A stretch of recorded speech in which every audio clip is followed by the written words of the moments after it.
Got another Tuyaknife. Man, I've had this little horde of them over here. It's like I got to get through these Tuyaknifes, so I've had a few recently. I don't think the box matches the knife. So let's get in here. Yeah, so it definitely didn't. This is a Tuyaknife Kingsman, like the movie Kingsman, right? How cool is that? Let's get that out of the way. So, full titanium scales with carbon fiber inserts on both sides, and it's jibbed, nibbed, milled, however you want to say that. It's sort of where the bolsters would be, but it's one solid titanium scale. On the other side, it's like a frame lock. You know, it's got the carbon fiber insert over the top of it. Sort of makes it like a bolster lock. I don't, that old argument, man. Titanium pocket clip. Ooh, nice tension on it. Titanium backspacer with a built-in lanyard slot hole thingy. Back flipper only. Let's get that blade out. Yeah. I mean, can you see what I like about this knife? Come on, man. Look at this blade. It's got a dual grind. It's got that nice little swedge grind on the front. I like it. It's got this fuller built in here. It's super sharp. I wish I could access it. You know what I mean? Because I would use it, but I can't. Non-accessible. But back flipper's got some jimping on it. Yeah, look at this thing. I mean, now that's a Saturday night pocket knife right there. Mm-hmm. Mm-hmm. Yeah, buddy. What's that steel? Does it say? Might have to look this one up because I'm not seeing it. Yeah, I think I'm going to have to look it up because it's not revealing itself.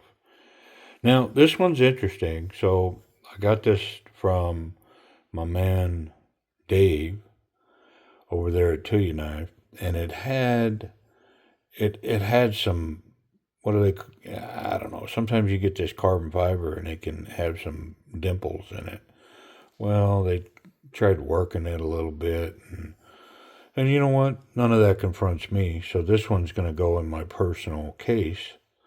Um, and that's fine. To be honest, sometimes when I have a little imperfection like that, it encourages me to put it in my pocket. Like if the knife is perfect, I don't want to put it in my pocket. It's too nice. It's a collector piece. Well, this one kind of falls out of that status. Doesn't have the matching box, and it's got some wormholes in the carbon fiber. I call them wormholes, but I'm pretty sure there ain't no worms eating through carbon fiber. Yeah, pretty cool. Well, let's get in it. Nice. All right. A little screwdriver action. That wasn't too tight. The pivot's captured in that top scale, and it's non-milled on the other side of the pivot, which I like. T8 on the pivot, and then T6s for everything else.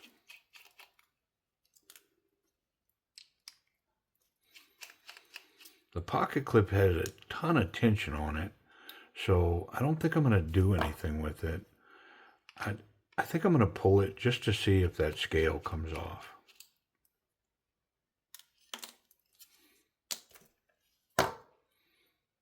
All right, here we go. I'm going in.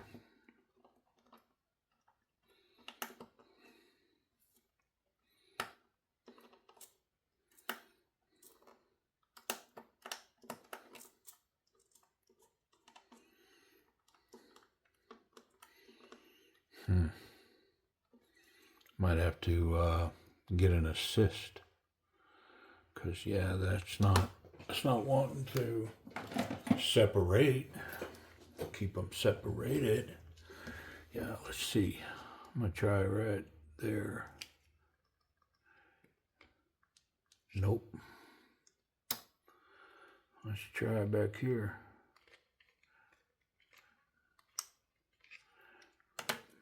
Nope.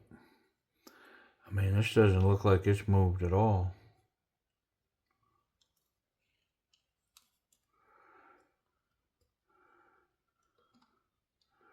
I mean, it's on lockdown, man. Well, let's protect the blade best we can. Let's pull these screws and see if that helps.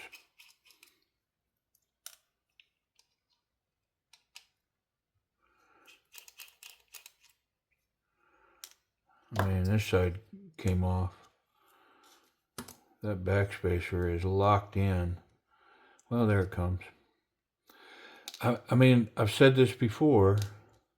I said it on another Tuyaknife fairly recently, that when you get these multiple holes milled into these titanium pieces, the tolerance gets so tight on them that they can, I mean, you got to be careful about tightening screws, because if you tighten one, you won't be able to get the other one started. And I see it a lot. Well, that's all titanium right there. And so that bearing is running on that titanium. I mean, it looks like it's got a steel insert in there, but it's not magnetic.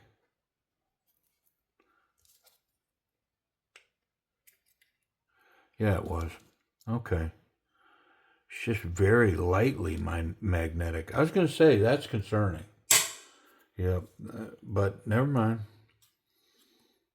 And we're kind of dirty in here. Let's get this other one. Yeah, that one come out much easier. Okay. Let's get rid of that. And then I'm going to adjust this a little bit.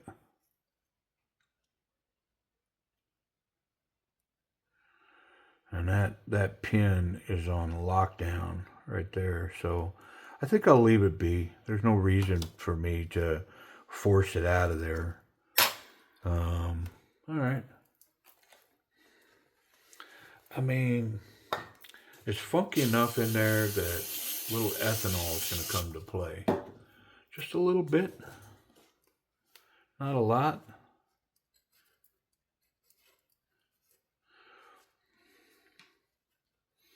Now, it could be what I saw in here was some carbon fiber dust.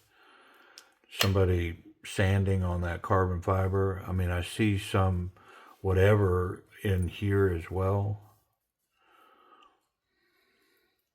And so that it could be what I'm looking at. Just, if you're sanding on something, it's creating dust. Whether you see it or not, doesn't matter.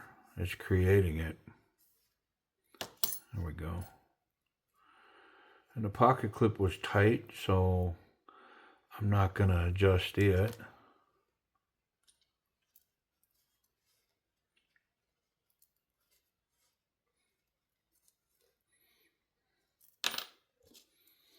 I am going to adjust this because there is a ton of tension built up on that.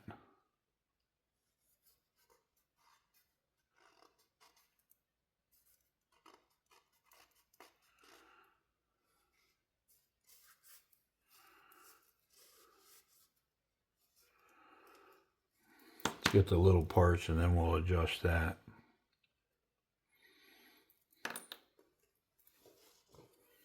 Yeah, I mean, I'm going to say there was some carbon fiber because there's black on this towel here, wiping all those pieces. I didn't see a ton of black, but if this towel was white, it would be apparent because there's a lot of black right here from wiping on these parts.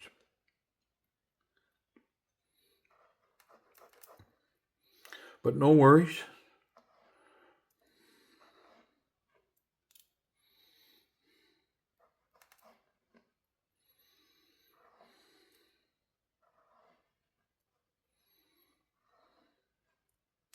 Okay. Now, let's get that metal insert out And we'll adjust this lock bar a little bit. The action wasn't horrible, but it wasn't great. And so I didn't say that, but that's what was going on there. It was not horrible, but it wasn't great. It wasn't what I come to expect from a Tuyaknife. So, yeah, we'll get this little insert out. It's got to come out because it's got an over travel stop built into it. So that's got to get out of there. I'm going to wipe that oil out of there. And I'm going to get it off of the metal insert. And the lock face. There we go. Okay. Talking to myself. All right. Well, man, there's a ton here. So I'm just going to take... Oh, the carbon fiber insert's blocking me too. I bet you that's glued in there, man. Dang it.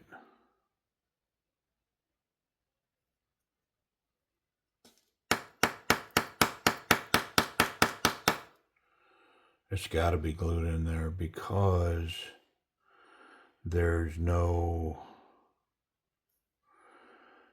Well, there would be hardware holding it here and here.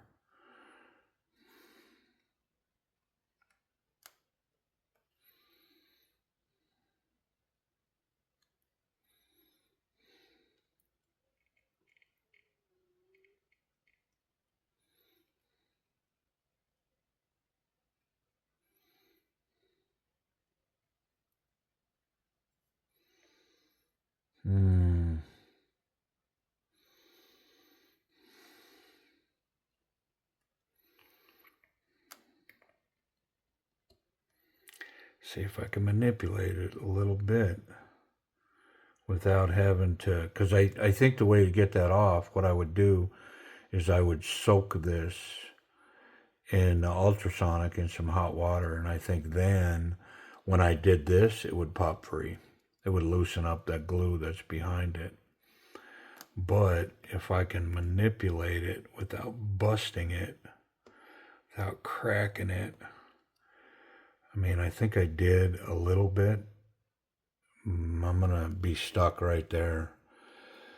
Because I don't want to take that carbon fiber off if I don't have to. Now, if I have to, if I can't get the action right, my OCD will kick in. It'll drive me nuts. And, I mean, eventually I'll just go, yeah, I'm going to take it apart. I'm going to get that insert out of there. Get it in my ultrasonic and heat it up and get that carbon fiber off and adjust that lock bar. But I think I got it to move some, so we'll see. We'll check the action and see what's up.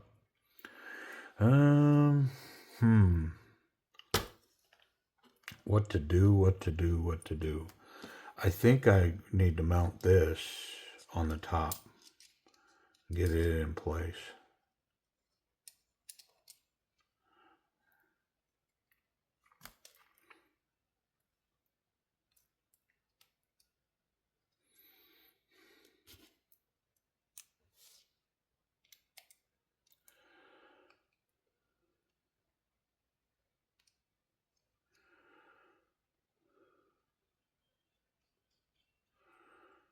No, that ain't working.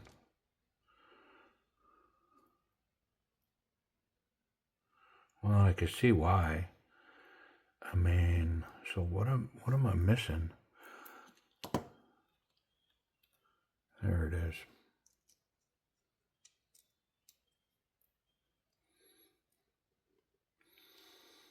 Calm down, man.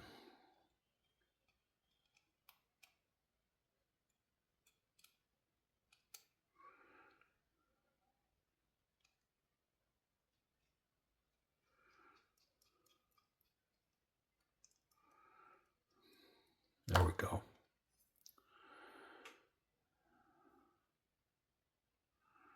Okay. Well, let's get the pivot in. And it faces forward.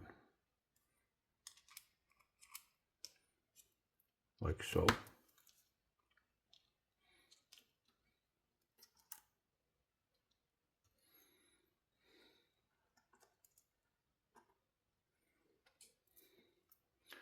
And a little bit of lightweight oil on there.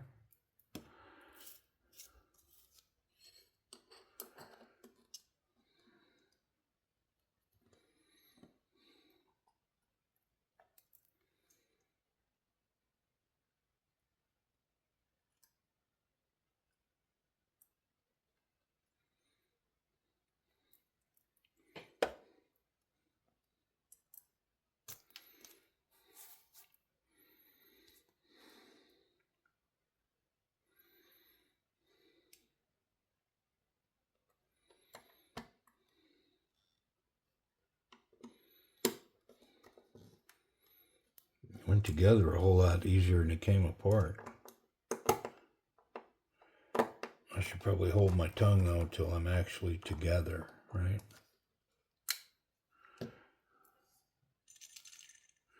Let's put one of these screws in back here and then test the action. How about that?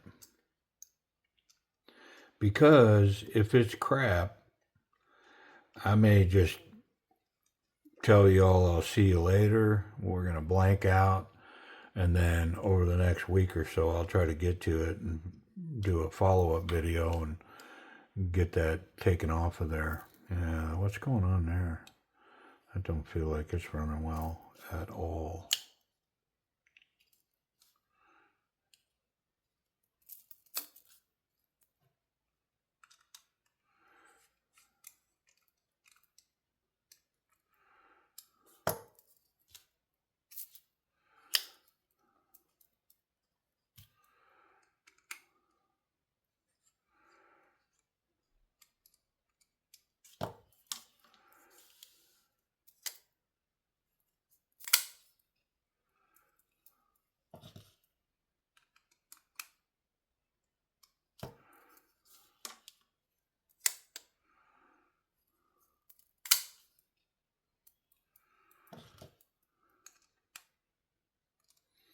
It's definitely alignment issues because each time I get that to function correctly and snap like that, when I go back, it's got more wiggle and I'm able to tighten it some more. So it's an alignment deal. Getting those bearings to line up in there.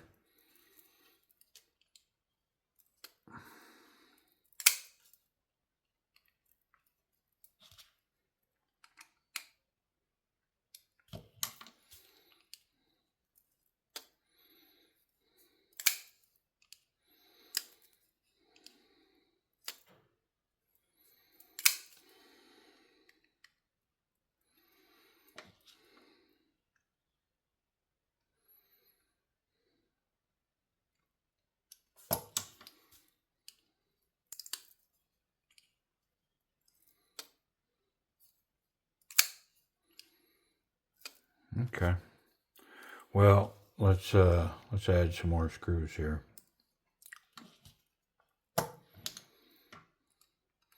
The action is definitely improved. So I was able to influence it a little bit with that scale on there. I have a little hesitation, lots of straight lines here and odd shapes.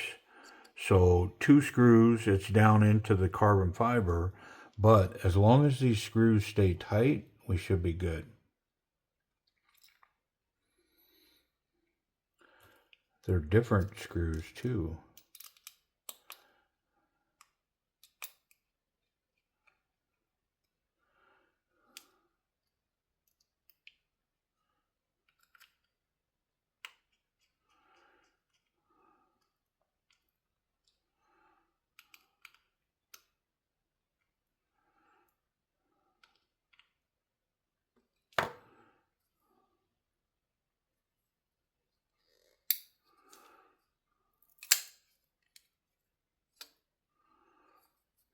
Blade centered, snappy, solid.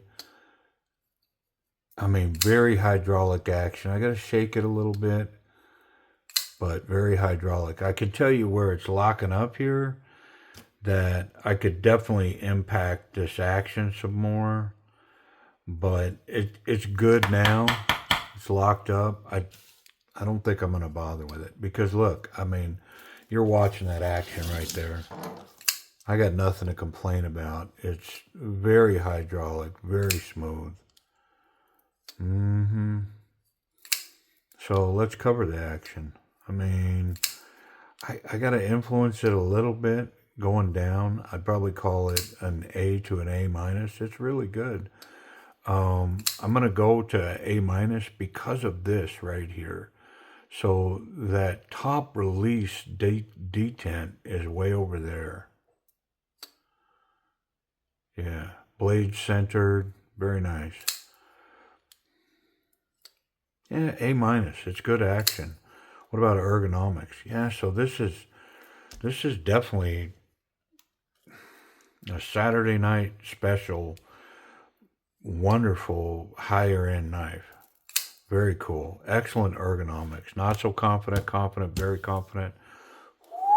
Yeah, all the way up to very confident. That flipper tab locks in my fingers really well. Gets fatter here. It's got this little swoop on the end. And so my hand's just locked in like this is a fighting knife, man. For real. I like it. Reverse grip. Yeah, cap it with the thumb, locked in, my fingers behind that finger guard. This is an excellent grip as well, and definitely a bonus point. I mean, could move it off of an A minus to an A is this reverse Pakal grip. Like very powerful, can cap that with my thumb. My palm is tucked way behind there, so super confident. Like this is where I want to be with this knife. Up close right here. Wow. Yeah, very nice. And yeah, it's got a needle for a tip. Let's check the pocket clip. There's that high break for the detent way up there. If you don't get past that, it could go back the other way, which is not good. That's not a good thing. All right, let's see what we got here. Yeah, nice tension. Does leave about an inch of knife sticking out of the pocket. So if you're looking for an invisible deep carry knife, this ain't it, because yeah, you've got a reveal. I could put a little tension on this pocket clip, and I think I'm gonna, because I may stick this in my pocket. This may be a good back pocket knife for me. Let's check for safety real quick. Make sure I can't touch the tip right there. And so if you look, you can see it poking its head up right there. I can get tip contact, and it's fairly decent. Like, I mean, so much so, I might sharpen that out of it. We'll see. To be honest, I'm not going to mess with this unless I mess with this, and I'm not doing that right now. So I'm gonna leave the pocket clip, because if I fix that to try to put it in my pocket, I'm definitely going to sharpen that tip and try to move that tip back a 0.5 millimeter so that I can't catch it. Because right now, if that's down in my pocket and I reach in there, yeah, that's a snake bite. The lock, yeah, it's good. All right, I never did look up the steel on this. I'm gonna do that right after we cut this piece of paper. Yeah, get out of town, man. That thing. Whew. All right, let me see what the steel is. Okay, yeah, it's M390. Yep. So I know that there's a couple of these at Timber's Edge Knives. So if you're interested in one, you can find them over there. You won't find this one. This one's going to stay with me. This is my personal one. Yep. But anyways, pretty cool. And it's the Tuyaknife Kingsman 2. Yeah, I guess it's the second coming of the Kingsman. Anyways, appreciate y'all watching. Pretty cool knife, man. I love me some Tuya.